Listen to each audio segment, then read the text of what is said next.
Hey guys, it's Chris, and welcome to Toned and Toneful, the self-actualization video series, episode number 68, The Wisdom of Children. So in this week's episode, I want to talk about how our inner child and the children around us can be some of the wisest people that we know. Their intuition is finely tuned on the truth and finely tuned on what they love. Throughout the years of what our life is, one of the things that we learn to do is deny our inner child. We learn to deny our inner self. Through rejection and through people not understanding us, we sometimes become people that we never even planned on becoming. It's easy to see how a lot of adults end up becoming belligerent, belittling. They can become dishonest. They can learn to hide things and not show their true self. And some become insecure. And it's a really hard thing to watch, especially because one of the really nice things about being a musician myself is I teach a lot of people, and when I teach children. And one of my favorite things about teaching children is they're so honest about what they love in the art that they're working on, and they love to tell you and show you why they like it. And sometimes, you can meet musicians who are very professional, very well-rounded, and of course their skill is at a mastery level.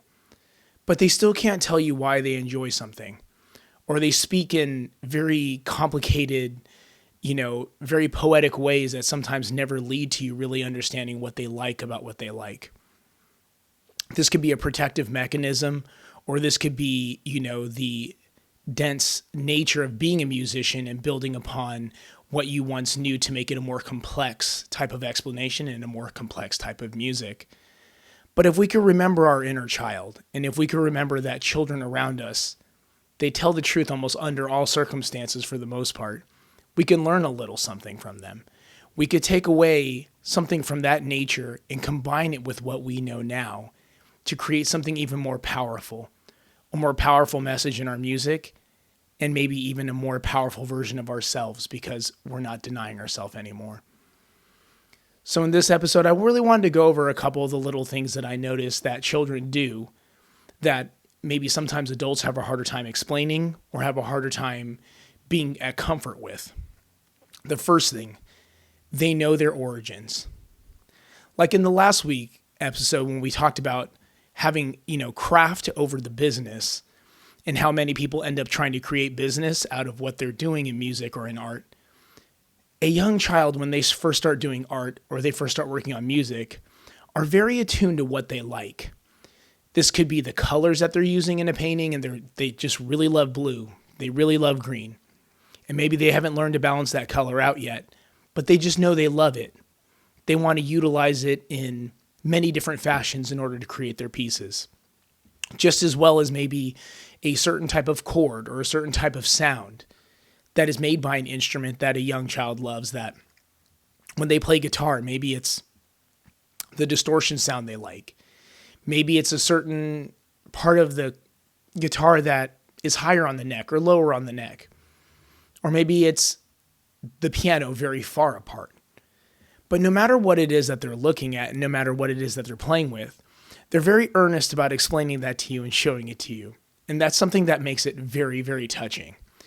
And wouldn't it be amazing if you could, as an adult musician, take some of the things that you really enjoy about the music you like and incorporate it into the disciplines that you've now made? If you can incorporate that expression and that love for the certain things that you are to create your own style.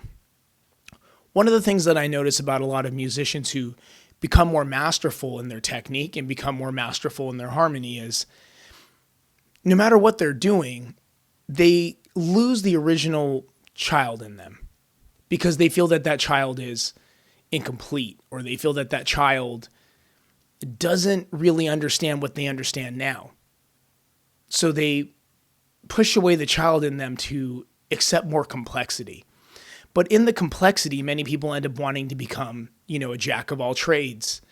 Some people want to be able to do portrait painting and then do abstract painting. And those are two very different avenues of painting. No different than when you're making music. If you want to be a Broadway musician, or if you want to be a solo jazz artist, those are two very different things, and they require a different set of skills. And if we're completely honest with ourselves, they will actually set us on two different paths. They will require two different sets of types of knowledge. And that's not to say that in a lifetime you can't take on both, that you couldn't learn both. But when we're looking at it from the standpoint of when we're doing something in real time, being honest with ourselves would actually put us a lot closer to creating a signature style and put us a lot closer to making something that's unique. Especially with today, having AI as a tool that you're working against. At least I would like to think the Tonefuls are people who are utilizing their skills to create music, whether that was to a detriment or that was to a positive.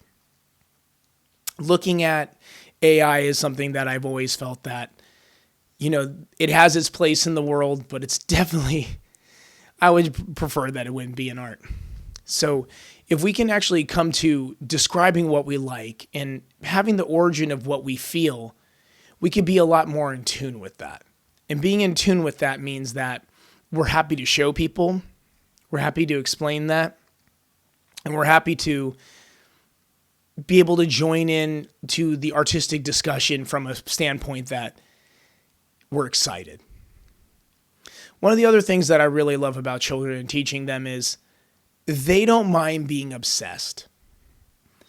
As we get older, obsession doesn't look so good on us. A lot of us want to diversify our expression styles. We're looking to do a lot of different things because we feel, hey, the time has come to move on to different things. But just as much as there's time to move on to different things, and I've spoken before about when a phase in life is over, it's okay to move on to a new one. It's okay to take your artistic skills and the things that you've learned in your previous experiences and try a new mastery. But obsession over the thing that you love is okay. I know a lot of musicians who are married and they have significant others that make them feel guilty to play more. I know a lot of musicians who are in a place in their life where they feel that maybe their talent hasn't reached enough of a place to excuse their obsession. And this is one of the ones that make me the saddest. If you are willing to be obsessed and you're willing to go the distance and really put the work into your music or into your art, whether that's painting or not, who really cares where your skill level is at as long as you're willing to put in more work to get to the place that you see fit? This life is way too short to not allow yourself to do things in the way that you want to do them. So if you can find a way to make music, to do art, or to bring life to something from the inner child inside, to be obsessed, I highly recommend that you take that on. I was getting really obsessed about the details to my new song as I was working on it, and just participating in that craft of being obsessed and also utilizing my knowledge as an adult, I feel that I've provided and made something that was even better for you guys than I planned on. And it makes me happy because my offering now is going to be something that's much more thorough, but it came from a childlike place. It didn't feel like a burden at all to be obsessed about some of the details in the song. It wasn't about perfection. It was an obsession with it being fun and an obsession with it becoming something unique. Some of the ways and some of the sounds I fell upon were kind of more stumbling right into them. And there is a very special thing about that. There is a very special thing about that. And the next thing that I wanted to talk about is if we can integrate truth telling. And, I saw something today that really touched me and kind of really brought the truth telling out. And children are just great truth tellers. If you're not feeling a certain thing, you should just kind of let yourself know that and move on to the next part of the art that you need to move on to, or allow yourself to do things a little bit differently. There's nothing wrong with hearing a piece of music and going, that's not for me. There's nothing wrong with even hearing a piece of music that you're working on and going, I'm tired of working on this. Kids are really great at, starting to draw something, and then dinner time comes, and after dinner you give them back their piece of art and you go, hey, do you want to keep working on it? And they're like, no. And it's a very touching thing because their honesty towards that, it's not because they always want to give up. There are times where they won't even eat dinner because they have something they want to work on. So it's understanding this cue of a real honesty within ourselves to allow obsession when we need it, to cut off obsession when we don't need it, and to tell ourselves the truth about what we like in things so that we can grow ourselves. And this is where children are very special because their creativity is not hindered. They haven't been given a bunch of feedback by people that say, hey, real cultured art is this.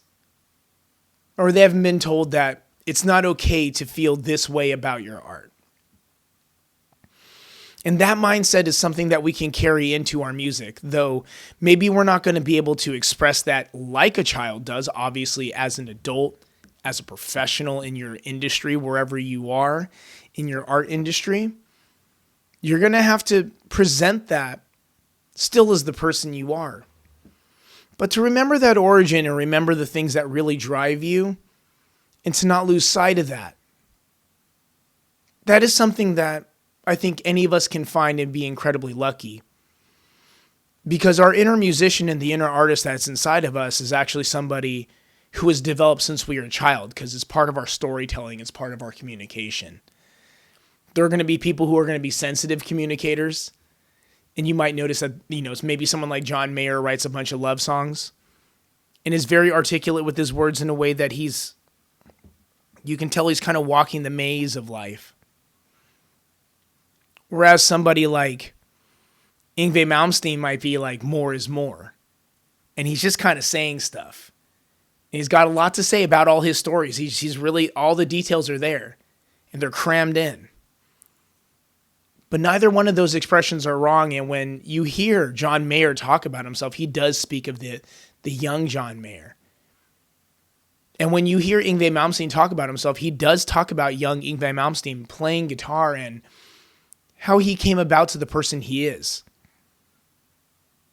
And someone who's even more ethereal and enigmatic like Steve Vai, when you hear him talk, he even brings up his young years. So those who are connected to their self throughout a timeline of life, I believe, have some of the most fulfilling and understandable ways of communication because they're consistent with their self.